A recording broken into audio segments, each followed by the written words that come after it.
Hello, everyone. We are pleased to bring you some very esteemed guests today to really discuss in depth what has changed and what is really the current state of the modern housing market. So, this morning, I'm Meg Garrido. This is my business partner, Skudowitz. We've got Edward Hudson from Morris Manning Martin, closing attorney. Good morning. Good morning. And we have Keith Spain from Bank South. Good morning. Okay, so as everyone knows, there has been a huge change in the market. And the most pressing question that people have right now is, what's the market like? Have you taken a huge hit? I mean, I see everything on the news. So what I think is really important is that we dive deep and we talk about our localized market. Atlanta is its own space and it's its own neighborhood-centric market. So we have a couple of questions and I want to go around the table and talk to everybody and see kind of what their take is on everything. So first, the question is, what has changed in your specific business? Any new policies, protocols, etc.? So first, I'll start with Lauren. What do you think? So I've been in the business for a little over 10 years, and I'm seeing us swing back to some of the same approaches that I saw right after the 2008 crash. So my buyers right now are really spending a lot of time pre-qualifying properties, meaning they're doing their due diligence up front prior to seeing the home, in terms of researching school districts, commute times. We're spending a lot of time on Google Earth, looking at, what's around the house prior to running out and actually seeing the home in person, which I think is such a great thing to do, because in the last couple of years, buyers, when it was a seller's market, felt the need when a new listing came on to jump in the car and run out and see it. And they really did the analysis after getting in the home. So I think it's a great use of time for me and my clients. Excellent. Okay, Edward, I'd love to get your take. Well, the two big things that have changed in our area, I think, are one, which is probably rather obvious if anybody's done closings, is the delivery of closing services. How's that happening? And the two big things we're seeing that are new and different is, one, the ability often to actually do a closing now in Georgia via, say, Zoom or some other audio-visual mechanism, which is quite different, because in the past, our law has always been that a witness and notary have to be physically present where someone is signing a document to be witnessed or notarized. Well, with the governor's emergency order and the Supreme Court's emergency order, now we're able to do that via, say, Zoom, for example, where the parties are able to sit at their home. I'm able to get on a Zoom call with them, go over everything with them, just like we're sitting at the closing table. And then second, they send it back to us, and then we're able to witness and notarize a wet signature when it delivers back to us. It's not remote online notary. There's a lot of misunderstanding about that. It's actually what's called RIN, which is remote signatures that are actually remote ink signature notarizations, what it really is, which is quite different than RON. But anyway, that has been a big difference, and I think a lot of people are kind of liking it, really. And then also, the second delivery, it has been curbside. I mean, I feel like we need to put on roller skates and bring French fries. I mean, it's crazy. You go out to a car and because no one wants to go into an office, nor do we really want people in the office. So we have people drive up, basically take it out to them. They sign it in their car, give it back to us, which, I never thought we would see that day, but here we are. So those are the two ways I think delivery has changed. And I think the second thing that has changed is all of a sudden this big emphasis on safety. You never really thought that you'd have to think about safety and health with regard to closings. I've never really thought that I was in some sort of high risk sort of industry. And so all of a sudden now you have to really pay attention. How do we keep people safe? It matters. And so that has become a concern. And so I think those are the two things: the delivery of services and also the emphasis on safety. Okay, great. Keith Spain, we'd love to Uh-huh. hear your take. We know there's been plenty of change for you. Well, yes, there have been. Yes, there have been. So I'd kind of like to echo what Lauren was talking about. We're kind of back to 2008, 2009 guidelines. We're a little more conservative with lending at the moment, particularly if you're at a higher price point for jumbo mortgages, or if you're at the lower price point for FHA loans. Those two seem to have been the most impacted by the changes. Conventional loans, underwriting is a little tighter, but not much. We're kind of the same as what we were months ago with conventional loans. One of the big improvements for conventionals, all purchase loans now will allow for a drive-by or exterior only appraisal. So any conventional deal, the appraiser doesn't have to access the house for their safety, for the homeowner's safety. So that's improved our turn times tremendously, which, given the fact that there are now multiple offers in that middle price point, that's helped us a lot. One of the big things we're also doing is if our client works for a small business, we're having to verify that the business is still open. What do they do specifically? Are they in danger of losing a job within the next 90 days? So we're doing a little bit more due diligence on that front. Now, let's talk about pricing. It really is the best we've ever seen. So conventional loans, as of today, we're bouncing around between 3% and 3.25%. We've never seen rates this low. So, I mean, you literally can buy a $600,000 house and have the same payment as a $750,000 house 3 months ago. So that has been tremendous. And we're seeing a big uptick again in that $450 to $750 price point. Things have been great there. Turn times, still fantastic. We're on about a 10-day turn for loan approval and appraisal. We're still closing loans in about 18 days. The only thing that's taken us longer is if you're doing a construction loan, we really are exercising a lot of due diligence there. So that's kind of the current update as to where we are. Excellent. Okay.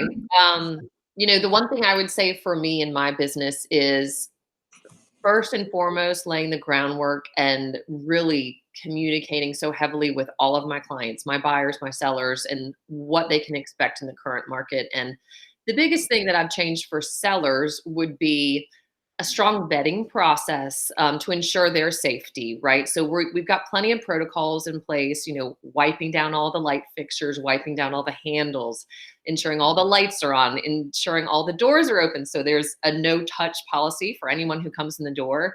And then also really making sure that anyone that comes in the door, if the home is occupied, they are pre-qualified or they can send proof of funds, which you may get some friction on, but really to ensure that our sellers are very comfortable with anyone coming through the house. And it may result in less showings. We've seen that, but these are very intentional buyers and very intentional sellers, which makes for a better marketplace, in my opinion. So that's the update for the first question. Loved everyone's answers. The second question would be, what do you see that actually has remained the same? So we'll go ahead and we're going to switch it up. We're going to go with Edward first. Okay, great. In regards to what remains the same, people still wanted their deals closed. They still want them closed. They still want them on time. They still want them funded in a hurry. So that has not changed. So so the challenge is, how do you do that? How do you continue to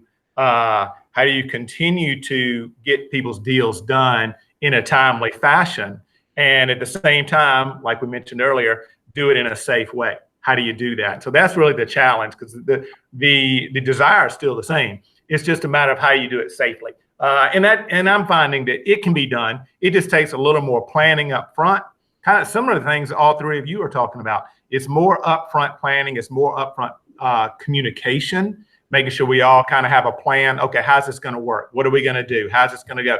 As long as we do that, it's all working fine. Great. Okay, Lauren, we'll bounce it back to you. So, I have always focused my business on referrals, right? So I don't do any advertising. So in order to maintain a good group of continuous clients, I have to deliver, impeccable customer service, both to buyers and sellers. So that has not changed in the current market. How I'm delivering the best customer service probably has shifted a little. I mean, we're getting more creative with providing, videos, digital floor plans, walkthroughs, all of those types of things to ensure that we're getting the most visibility on our listings. From a buyer perspective, it means spending a lot more time on the phone, talking to them, about whether it's lending or what are the steps to a successful closing. I mean, we're just spending more time with our clients right now, which is great. Mhm. Yeah. Okay, Keith. So what has stayed the same? Okay, well, that's a harder question than the first one. I think I would have to stay with our turn times. So shockingly, they've not changed. So we're still on the exact same turn times as before.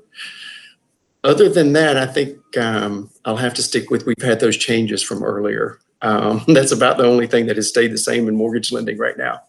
Sure. Which we love your turn time. That's why we always call you. Okay. So I think, kind of echoing what Lauren said, for me and my business, we are so client centric, and we also temper that with knowing that the market hasn't changed and what they're demanding from a property. So any listings that we've had, I recently had 2 that we put on the market. The sellers were incredibly nervous and trepidatious about, given the current market, are we going to sell because people don't want to come in? So, it's still the same demand as a beautifully renovated home that is turnkey, that offers people the space where they can envision themselves without all of the clutter. So that's something that I think that we do really well. We come through, we declutter, maybe we've got our masks and our gloves on at this point, but we're still providing that same level of service to our sellers, and ensuring that their property shines in its best light, just like we did before. So that to me is the same in what the market is demanding. All right. So last question. I love to kind of take a crystal ball and see what you all think about predictions for what the future will hold after we've all come out of this, shelter in place, and what has your brain been telling you as to what we can see in the future? So I'll go with Keith first. No. Well, so as far as the mortgage business goes, we are hoping that we see a big thaw in the capital markets by the end of this summer. And when I say capital markets, I really mean jumbo loans. We are hoping that our pricing and the guidelines will loosen back up after we work through the stay-at-home piece. The stay-at-home piece is what's been so damaging to the economy and to lending. So we think by the end of the summer, things will return. No guarantee, just an opinion. And, the housing market was red hot prior to 6 weeks ago, and we think we'll return to that once we're over this hump. Excellent. We love that positive information. Okay, Lauren, what do you think? So, I've been doing buyer consultations and listing presentations via Zoom or FaceTime. And it's awkward the first time, I admit it, but it actually is a really great use of time. I used to always offer to meet buyers for coffee. And by the time, you drive there, you wait, you have coffee, you sit in traffic to drive back, it's consumed your morning. So I think it's been so refreshing to be able to do these back to back and just knock them out. And I think the feedback across the board has been very positive. So I think we are going to see people leveraging this type of interaction as opposed to in person. Maybe not in all scenarios, because walking through a house, creating a punch list over FaceTime was much more difficult. But on the buyer side, I think we're going to see it here to stay. Love that. Okay, Edward, tell us. Okay.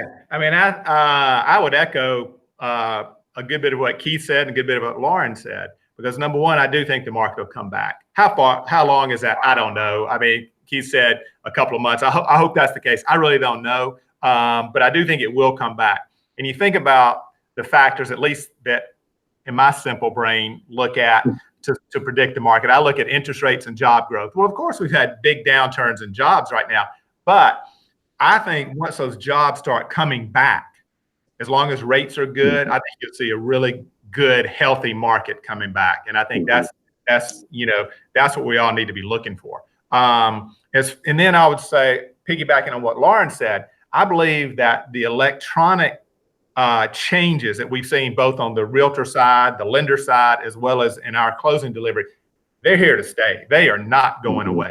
There may be some bumps in the road and this and that, figuring out exactly what that looks like, but it is here to stay. We will see that.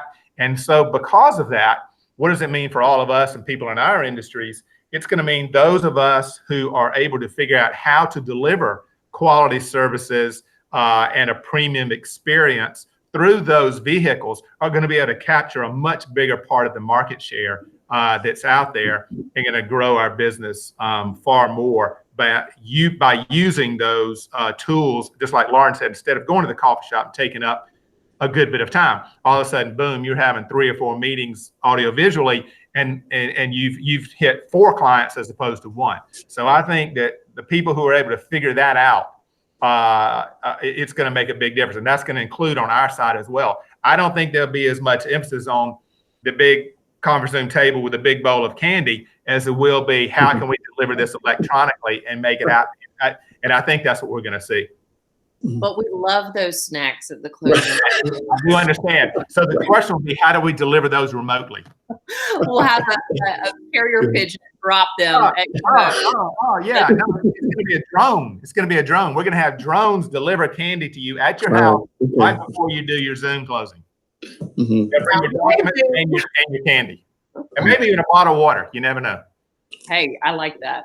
I think, kind of what I've been contemplating was a much more robust virtual reality platform for people to be able to walk in the door of a home without actually walking in the door. We've all seen, the goggles that you put on and you walk through, but to really be able to see that utilized in homes now, I think that's the next big frontier, because you think about so many people that are investors from overseas or a different state, and what an incredible way for someone to be able to say, yep, don't even need to fly over, this is the house for me. So I think that is really going to be the next big thing. And then, something that we jumped on, we moved fast on, we did videos instantly with walkthroughs, voiceovers. Lauren did an incredible virtual caravan. She was one of the first. She was a pioneer. So, just really moving with the market and understanding, hey, houses still need to be sold. Buyers still need to find a place. And I think more than ever, home is going to be so important. We're getting rid of so many commercial spaces where offices are. We're working from home. And if it's not the right fit, trust me, I've had plenty of people call me and say, I can't do another video conference in this space. Help me find a house. So I think those things are pretty cool to think about. And it's exciting to think about those things. But I just want to close and say thank you. Obviously, everyone here is well respected in their industry and has a vast knowledge as to what the future could hold, and then also how we're navigating this in the most professional way. So thank you, everyone. We want to thank Keith Spain from Bank South. We want to thank Edward Hudson from Morris Manning Martin, and of course, my business partner, Lauren Sketowitz, and I'm Meg Garrido. Thank you, everyone. Thanks, Meg.